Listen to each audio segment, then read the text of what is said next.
Ini handphone Xiaomi apa Huawei ya?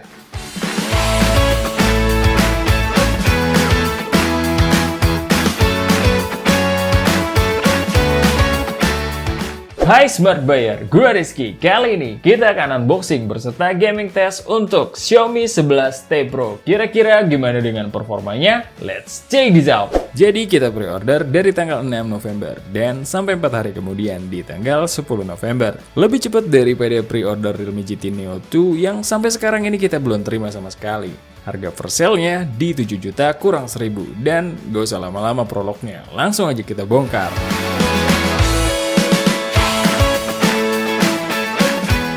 Dan ini dia, box dari Xiaomi 11T Pro.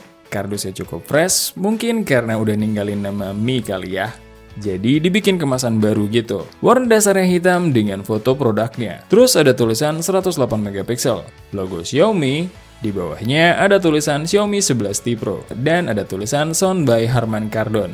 Terus yang terakhir ada logo 5G. Di kanan dan kiri ada tulisan Xiaomi 11T Pro, di atas dan di bawahnya cuma ada tulisan Xiaomi, dan di belakang ada kode dan keterangan produk ini, terutama nilai jual HP ini, kayak 108 megapiksel kamera, charging yang 120 watt, layarnya AMOLED 120 Hz, dan yang dibangga-banggakan, chipset Snapdragon 888. Yaudah, langsung aja kita masuk ke dalam dusnya.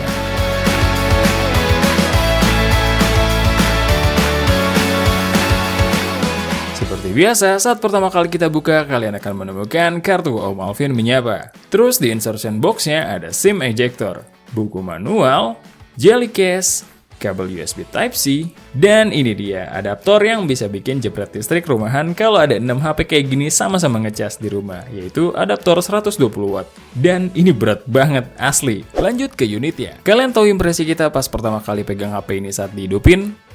Anget ya. Kita belum install apa-apa juga dan suhunya udah segini. Lagi manasin mesin kali ya biar cepat enrayen. Yaudah lupain lah. Untuk back covernya sendiri dari kaca dan ini finishingnya glossy terus gampang kotor juga.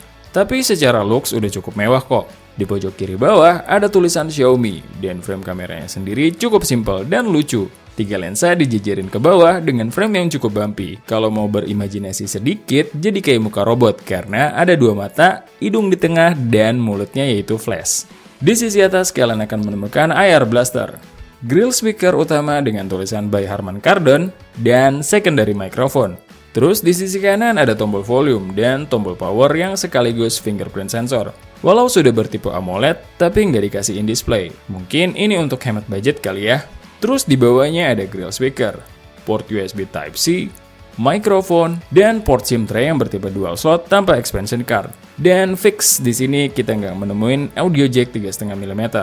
Kalau di sisi kanannya sih kosong aja. Pindah ke bagian depan, luas layarnya di 6,67 inch yang bertipe pansol. Bezelnya sebenarnya udah cukup tipis, tapi belum sesimetris Mi 11 Lite. Secara handling lumayan aja lah, bukan yang paling nyaman, cuma bodi belakangnya kalau kita pencet-pencet ada space kecil banget. Asumsi kita sih ini buat antar panas ya, karena tau lah, Snapdragon 888 dikombinasikan dengan MIUI bakalan kayak gimana. Dan udah, abis ini kita langsung ke gaming test aja yuk. Sebagai pengingat, HP ini menggunakan chipset Snapdragon 888 dengan RAM 8GB dan storage-nya di 256GB. Sedangkan software dan hardware pendukungnya menggunakan MIUI 12.5.1. Layarnya berpanel AMOLED dengan resolusi Full HD+.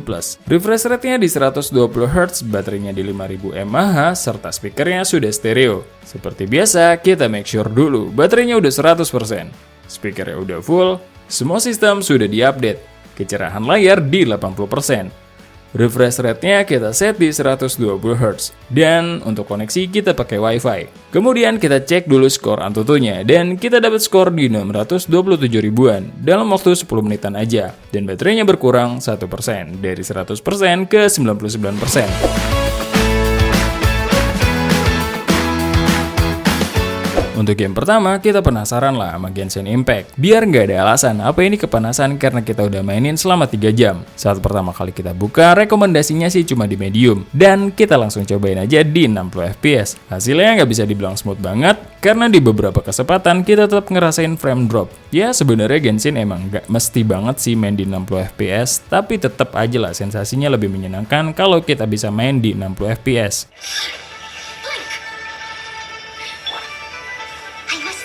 stone unturned. Let me amuse myself. You really know how to get. Untuk suhunya sendiri di settingan tadi di 60 fps kita dapat di 46 derajatan paling tinggi. Lanjut dong, kita naikin, namanya juga gaming test. Kita main lagi di settingan high 60 fps. Dan ternyata di sini malah mendingan sih. Kayaknya di settingan sebelumnya sempat throttling. Dan karena setelah pindah settingan kita harus relock, jadi lebih dingin. Ini udah kode sih buat kalian yang mau beli HP ini, sekalian beli coolernya juga ya.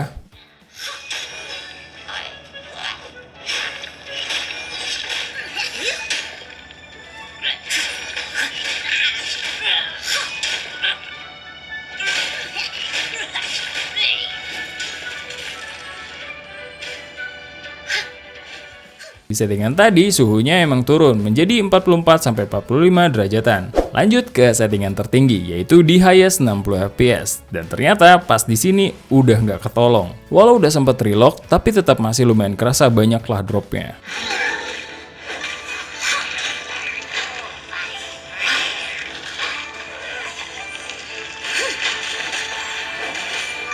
Dan suhunya sendiri di settingan tertinggi tadi ada di 50 derajatan. Setelah bermain selama kurang lebih 45 menit, baterai HP ini turun 16% dari 99% ke 83%.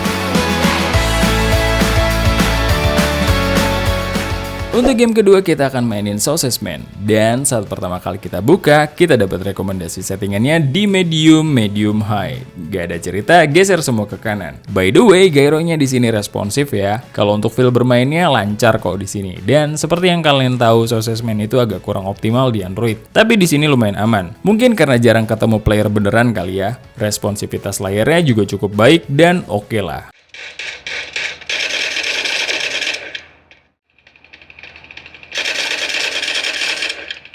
Setelah bermain selama 30 menit, baterainya sendiri berkurang 8%, dari 83% ke 75%. Dan untuk suhunya sendiri cuma di 42 derajatan paling tinggi.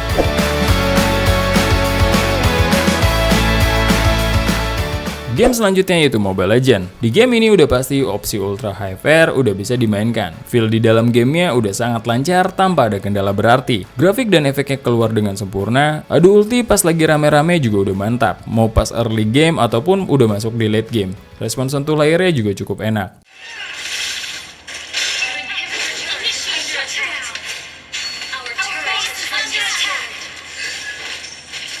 Setelah bermain kurang lebih selama 36 menit, untuk baterainya sendiri berkurang 10%, dari 75% ke 65%. Sedangkan untuk suhunya sendiri ada di 40 derajatan paling tinggi.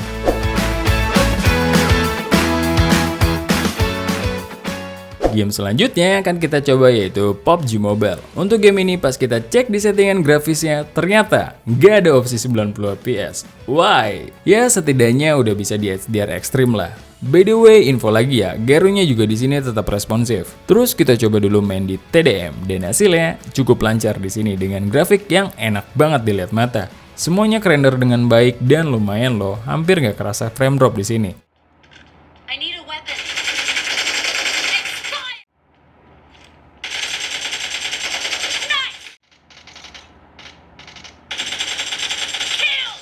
Lanjut ke Battle Royale dengan settingan yang sama, dan di sini secara grafis dan efek cakep banget. Cuma karena Battle Royale itu lumayan berat, ya adalah dropnya.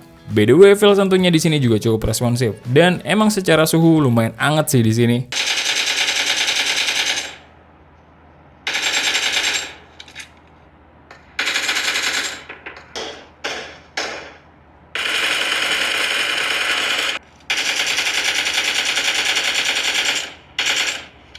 Di settingan HDR Extreme ini kita mendapatkan suhunya yang tertinggi ada di 45 derajatan. Terus kita penasaran lah ngerasain Ultra HD-nya walau frame rate-nya cuma di Ultra. Secara feel alus-alusan jelas enakan di HDR Extreme, cuma di sini lebih stabil. Untuk suhunya sendiri di settingan ini turun menjadi 44 derajatan paling tinggi. Setelah bermain selama 30 menit, baterainya drop 10%, dari 65% menjadi 55%.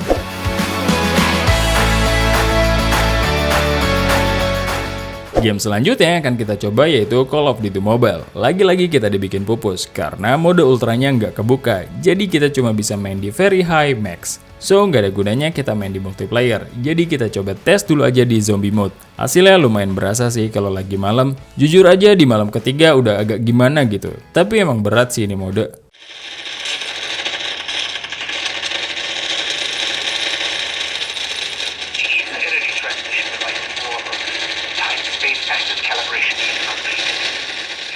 Habis itu pindah ke Battle Royale dengan settingan yang sama. Dan untuk feel bermainnya nggak bisa dibilang halus banget, tapi lumayan lah, masih bisa ngerender dengan baik. Micro stuttering pasti masih kerasa pas lagi jalan atau lagi tembak-tembakan.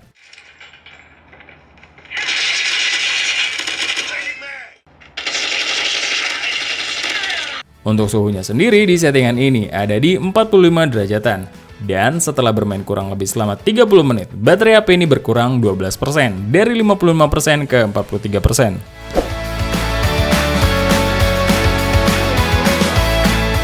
Untuk game terakhir yang akan kita mainkan yaitu PES 2021 Mobile.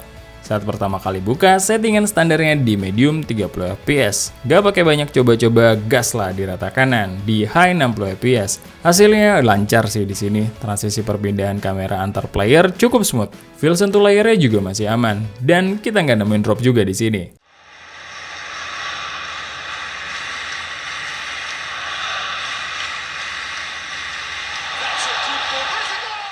Untuk suhunya sendiri ternyata cukup aman lah, ada di 44 derajatan aja. Setelah bermain selama 30 menit, baterainya berkurang 10%, dari 43% ke 33%. Setelah serangkaian gaming test tadi, kita tes lagi skor Antutunya buat ngecek apakah ada penurunan performa atau enggak. Dan ternyata turun lah, masa enggak? Skornya menjadi 484 ribuan, dari yang sebelumnya di 627 ribuan.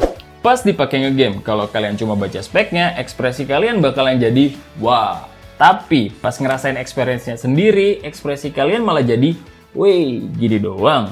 Well, Xiaomi nggak salah sih. Kita yang salah ngarap ketinggian untuk sebuah brand yang lagi dapat banyak perhatian dengan optimasi di banyak HP-nya. Alias isu bugnya macem-macem. Bahkan kalau buat nyaman-nyamanan main game doang mah Poco X3 GT masih lebih enak. Sayangnya kita nggak pernah nyoba aja Poco F3 kayak gimana. Tapi sebagai benchmark, kita pernah main di Oppo Reno 6 Pro 5G yang menggunakan chipset satu tingkat di bawahnya. Overall kita puas banget main di sana. Optimasi yang bagus bisa kasih experience yang lebih. Contoh PUBG Mobile, 90 fps di sini nggak kebuka. Di Oppo Reno 6 Pro 5G kebuka. Call of Duty Mobile di sini Ultra 90 fps yang nggak kebuka. Di Oppo Reno 6 Pro 5G kebuka. Untuk baterainya nggak beda jauh konsumsinya. Suhunya jelas lebih adem. Bahkan kita lebih sadis main di Oppo karena settingannya lebih tinggi kan. Ya itulah, makanya dari dulu kita selalu nekenin spek bukan segalanya. Kalau yang ngeracik Xiaomi ya udahlah, turunin 2 tingkat aja ekspektasinya biar nggak kecewa. Yang perlu kalian notice ini masih cuma gaming test. Karena kita masih butuh waktu untuk ngetes HP-nya secara keseluruhan. Kasih kita waktu selama kurang lebih 1 bulan lah.